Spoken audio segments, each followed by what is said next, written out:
Bon, pour la prochaine vidéo, il faudra que tu portes ces lunettes. Pourquoi? Bah, pour nous différencier. Bah, c'est ultra raciste ce que tu dis. Mais non, t'as pris mon apparence, c'est normal que tu me ressembles. Ouais, mais c'est limite ce que tu dis. De toute façon, il est hors de question que je porte de lunettes et j'aime pas ça. Bon, de toute façon, t'as pas le choix. C'est soit tu portes ces lunettes, soit tu portes cette perruque.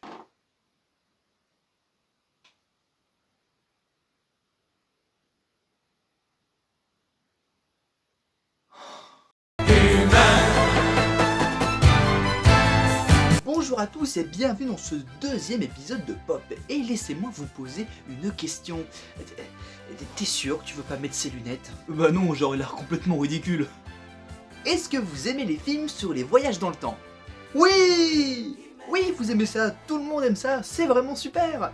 Et pourtant, c'est de la merde. Non mais là c'est l'hôpital qui tire sur l'ambulance. Tu m'as dit que ton film préféré c'était de Retour du futur là. Oui, effectivement, mon film préféré c'est bel et bien Retour vers le futur, hein. Mais justement, je parle en connaissance de cause. Vous avez jamais remarqué que les films qui traitent de voyage dans le temps, c'est pratiquement toujours de la merde au niveau du scénario, surtout si ce sont des grandes sagas cinématographiques comme Terminator, hein. Et pour le prouver, on va parler du troisième opus, le soulèvement des machines. Mais pour vous parler du 3, il faudra d'abord vous parler du 1 et du 2. Terminator est un film réalisé par James Cameron en 1984 avec Arnold Schwarzenegger qui raconte l'histoire de Sarah Connor, une jeune adulte qui galère dans la vie et qui se fait pourchasser par un robot qui vient du futur dans lequel les humains sont en guerre contre les machines contrôlées par une intelligence artificielle qui se nomme Skynet. Cette IA a envoyé un robot tueur que l'on appelle Terminator dans le passé afin de tuer Sarah Connor qui deviendra la mère du futur chef de la résistance John Connor qui mènera les humains à la victoire contre les machines. Sarah sera aidée par Kyle Reese, un soldat du futur qui retourne dans le passé pour la sauver du Terminator. Et accessoirement la baiser. Car Kyle Reese est le père de John Connor. Vous voyez comment c'est déjà très compliqué au niveau de la cohérence du scénario dès le premier film? Kyle Reese meurt après avoir tiré son coup et Sarah vient à bout du Terminator.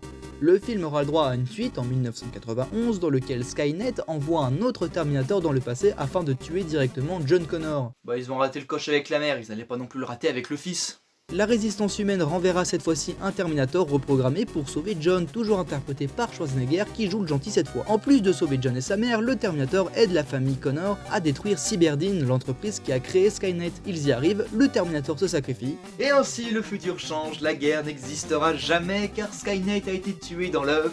Tout est bien, qui finit bien. Alors pourquoi ça? Ah. Et c'est quand qu'on parle de Retour vers le futur du coup? Terminator 3 commence donc par John Connor qui nous dit en gros que le jugement dernier n'est pas arrivé, que du coup tout va bien, mais il mène quand même une vie de vagabond parce qu'on sait jamais. Ce n'est pas arrivé. Oui, exactement, c'était l'objectif du film précédent, hein. Empêcher le jugement dernier et le lancement de Skynet. Objectif qui a été atteint, je le rappelle. Alors pourquoi tu continues à te cacher? Pas de téléphone. Pas d'adresse. Et pas de gonzesse. Il passe les premières minutes du film à nous expliquer qu'il fuit du vent jusqu'à ce qu'il fasse un accident de moto. Sûrement en fuyant un Terminator qui n'existe pas puisque vous avez empêché le jugement dernier.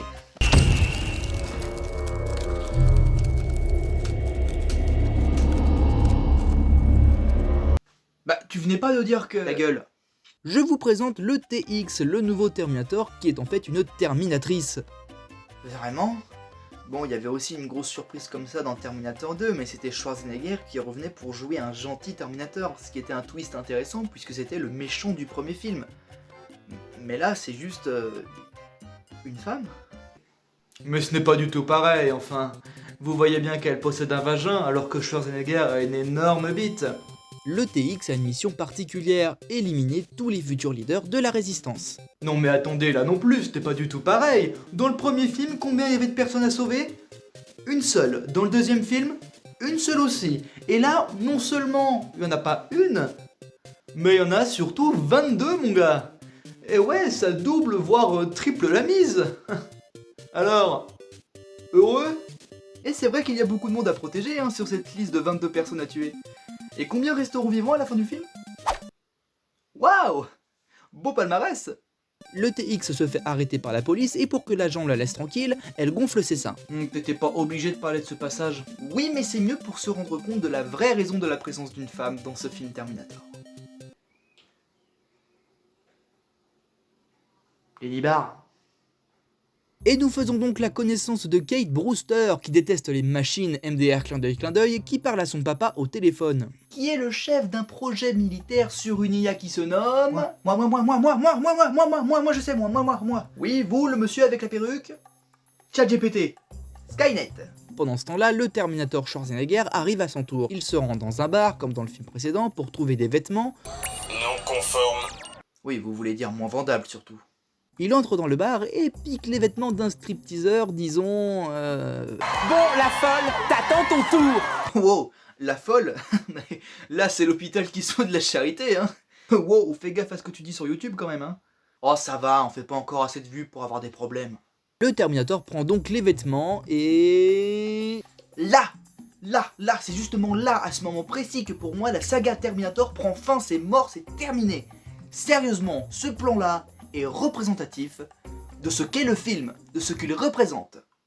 Nous retrouvons John Connor qui, toujours décidé à fuir, veut soigner sa blessure de moto dans un cabinet vétérinaire. Il se shoot aux produits pour chiens et déclenche l'alarme, ce qui oblige le propriétaire de la clinique à venir. Et devinez qui c'est. Sérieusement. Oui, moi je sais. Le monsieur qui vient d'une autre planète à ma gauche. ChatGPT. Kate. T'es vraiment nul à ce jeu, hein. Elle s'apprête à appeler la police, mais John intervient et la braque avec son flingue. Elle lui apprend qu'il vient d'ingérer des pilules pour stériliser les chiens. Oups, dommage pour la descendance. Oh bah non, j'étais en train d'écrire une suite sur la dynastie des Connors. Mais en fait, c'était une feinte pour enfermer John dans une cage, mais quelqu'un sonne à l'entrée. Et devinez qui c'est. Moi je sais, cette fois-ci je suis sûr. Oui, le BG à ma gauche, la Terminatrice. Betty. Betty. Une cliente qui amène son chat à 5h30 du matin pour le faire soigner. Non mais c'est toi qu'il faut faire soigner, espèce de folle. Non mais pas dans ce sens-là. Où est le docteur Monroe? Il est 5h30 du matin, il doit être chez lui en train de dormir. Bah oui, évidemment qu'il dort, c'est 5h du mat, espèce de connasse mal baisée. Alors, vidéo prévue pour les enfants, on va cocher... Non. Kate reconnaît John Connor car elles se sont fréquentées étant jeunes. Ils sont interrompus par la mort de Betty. Bien fait pour sa gueule. La Terminatrice arrive et en veut à Kate, mais trouve le sang de John Connor qui reste toujours la cible prioritaire. Allez, la troisième fois c'est la bonne. Kate essaye de fuir et se fait rattraper par le TX. Heureusement, le Terminator arrive pile au bon moment pour la kidnapper.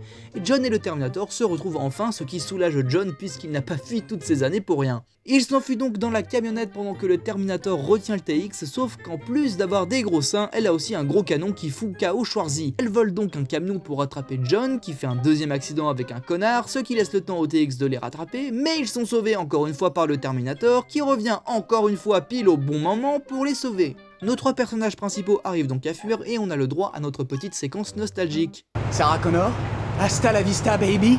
Oh, j'ai la rêve, c'est comme dans le 1 L2, j'ai la rêve. Et on apprend aussi que ce Terminator n'est pas le même que celui qui s'est sacrifié pour sauver le futur dans le 2. Sacrifice qui n'aura servi à rien, hein, vu que les machines sont toujours là. C'est super, le film se pisse dessus tout seul. Soudain, un éclair de génie. Tu devrais même pas exister. On a détruit Cyberdine il y a plus de 10 ans. On a empêché le jugement dernier. D'accord, et maintenant explication s'il vous plaît. Explication. Le jugement dernier est inévitable. Fin de l'explication. Endommagé, le Terminator doit se débarrasser d'une batterie qui explose quand elle est cassée. Je me demande si ça va servir plus tard. Ils s'arrêtent dans une station-service où ils se font remarquer et on a le droit à la deuxième fois où le Terminator est mort à mes yeux. Parle à ma main. Waouh, ça c'est de la répartie, hein. Moi aussi je manie un petit peu la langue de Koé comme ça. Attends, regarde. Ta mère, elle est tellement grosse que quand elle pète, ça fait une explosion nucléaire. Ouais. John se souvient que lui et Kate sortaient ensemble juste avant les événements du 2. Simple coïncidence.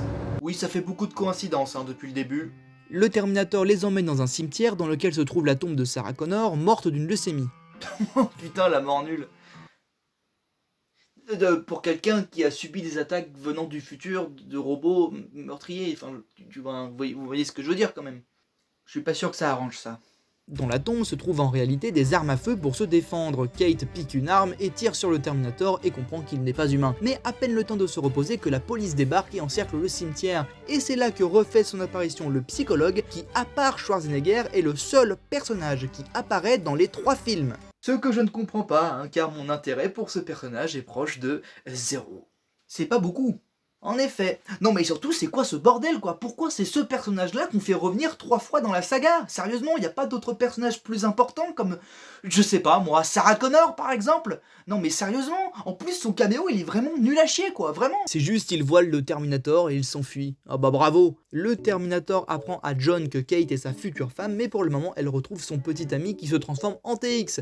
Du coup, elle rejoint John et le Terminator qui lui apprend que si le TX a pu prendre l'apparence de son fiancé, bah c'est qu'il est mort. Oh bah ça tombe bien alors pour la future relation entre Kate et John. À condition d'arrêter de prendre des stérilisations pour chiens. La fine équipe arrive à s'enfuir et le Terminator apprend à Kate que son père fait également partie de la liste de la Terminatrice. Ah, et accessoirement que la fin du monde est dans 3 heures. Mais bon, ça... Oula!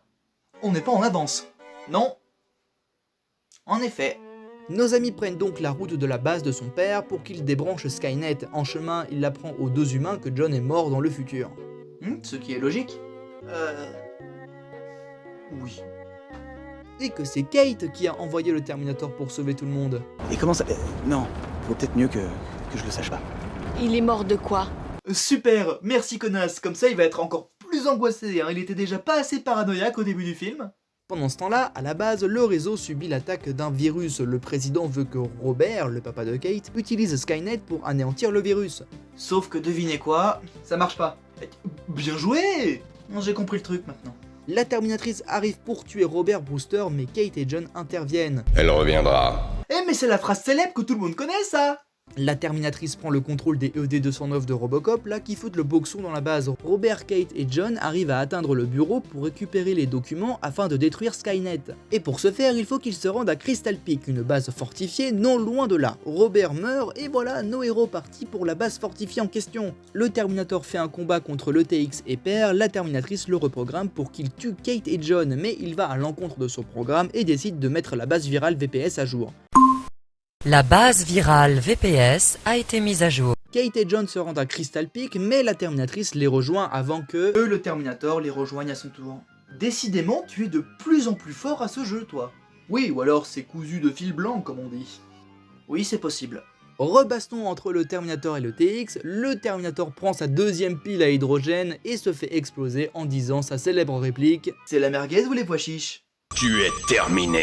Kate et John se rendent donc dans la base souterraine et se rendent compte qu'il ne s'agit que d'un vieux bunker qui ne sert pas à éteindre Skynet, mais à protéger Kate. Robert a menti?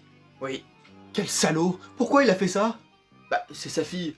Je vois pas le rapport. Bref, Skynet prend le contrôle, elle envoie les bombes nucléaires partout dans le monde, tandis que John et Kate assistent bien au chaud dans leur bunker à la fin du monde. Et c'est ainsi que la guerre commence. Oui, bon, t'as déjà fait la vanne avec Lucas formé malgré lui, du coup, c'est quoi la vraie fin? Ah mais si, hein, c'est la vraie fin de Terminator 3, le soulèvement des machines. La bataille ne fait que commencer. Oui, malheureusement. Mais voilà, c'est la fin de Terminator 3, le soulèvement des machines, un des films Terminator les plus détestés de la saga. Après ça, les films Terminator seront tous les plus mauvais les uns que les autres, et ne me lancez même pas sur Genesis, s'il vous plaît. Une merde à la fois, les enfants. Ce film est vraiment juste une merde infâme qui a détruit une superbe conclusion et juste pour faire de l'argent sur une licence populaire. Sérieusement, même pour James Cameron, Terminator 2 était censé être la conclusion. La version cinéma du film se terminait bel et bien par un truc un peu inquiétant avec une teinte d'espoir, mais la version de la Director's Cut, la version du réalisateur, montrait bel et bien une séquence où il y avait Sarah Connor dans un parc dans le futur, avec John Connor qui était papa et qui jouait avec sa fille dans le parc. Sérieusement, ce film bouleverse totalement une saga avec des explications incohérentes. C'est nul. Oui, bon, ça va, tu vas pas nous faire une analyse complète non plus, hein. De toute façon, les gens sont déjà en train de partir, donc je fais ce que je veux, c'est mon émission, merde. Elle me parle pas comme ça, moi, hein, sinon je vais te cogner. Quoi, tu sais te battre? Ouais, mais je vais te blesser avec mes mots. Ta mère, elle est tellement moche que dans le train fantôme, c'est les automates qui ont peur d'elle. Ah ouais? Eh ben ta mère, elle est tellement grosse que quand elle va au cinéma, elle est obligée de prendre 3 places pour elle toute seule. Ta mère, c'est tellement une salope qui aime sucer des bites qu'elle part dans tous les sens pour...